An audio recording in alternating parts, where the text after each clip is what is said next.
Hello and welcome to Obsidian Council Boss Guides. My name is Zavaris, and today we're going to go over the raid strategy for Brutallus. Brutallus is actually an incredibly simple boss fight and requires only that each raid member do their one job at a high level. Healers will heal, DPS kills it, and tanks manage their swaps. The way we'll be spreading the raid is more of a V shape, as you can see on the raid plan here. Instead of a more north-south approach with tanks on complete opposite sides, we'll want our tanks to be on the side of each other without sharing the slashes for Brutallus. Here is a potential roster we could run on week 1 based on some early ideas I have of availability. In this setup, we'll be having group 4 and 5 on the south side with Dankamus as tank, and we'll have group 3, the Hunters, Best Pally NA, and Bene on the north side with Thought Pilgrim tanking. This setup allows us to bring full 8 healers without losing a DPS slot, since we'll be swapping out develops for one boss here. With the V strategy here, it means that melee can shove themselves way up inside of Brutallus' hitbox, right up underneath him. This will let our healers reach you and easily also reach anyone in the yellow burn zones.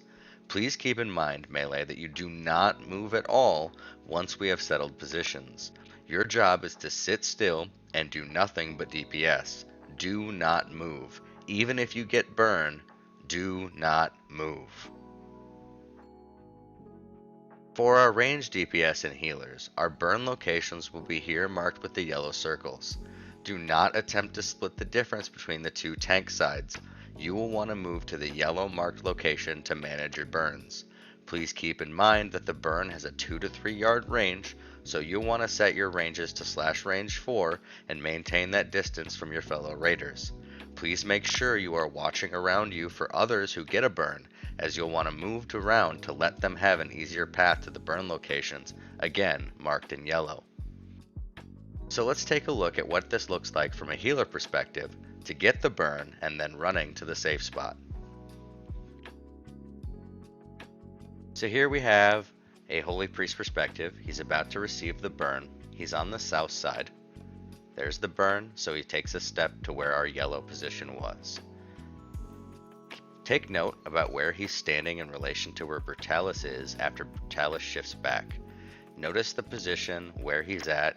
See how he does not receive a meteor slash where he was. He's still elected to slide more over to the left though, because it should allow him to heal more people from that position. He doesn't have to be this far away from the melee. You can get closer, as I remind you that the range is about 2 to 3 yards to spread. So you're going to want to set yourself to slash range 4.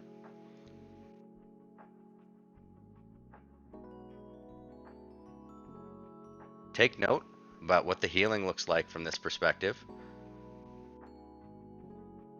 Notice how we have a ranged DPS coming in from the opposite side, coming in and sliding in so they get better heal operation.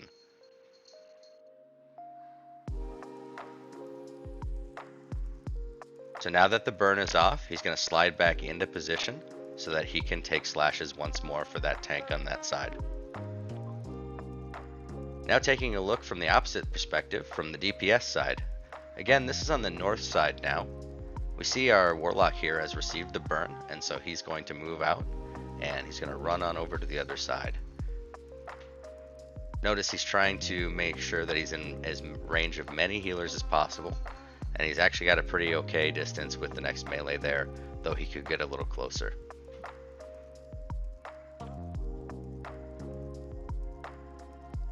Notice that this Warlock went into a really deep position, so he'll be 100% clear from any slashes.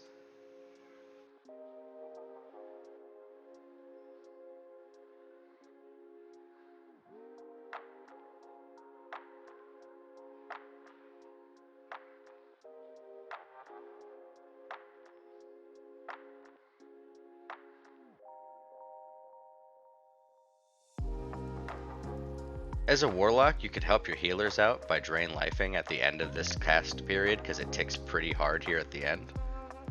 But if healers have got you pretty clean out with the HOTS, it's not necessary. So once it's back off, he's right back into position in order to take the next slashes for his tank. For tanks, there's only a few things to note. Number one, you're going to be passing slash stacks 3 at a time. So once you get 3, you're going to have the other tank taunt off of you generally. If you're at 2 stacks and your 3rd stack is coming, but the stomp is coming shortly after that, what you should do is take that 3rd slash and wait for the stomp to happen on you before the other tank taunts it off.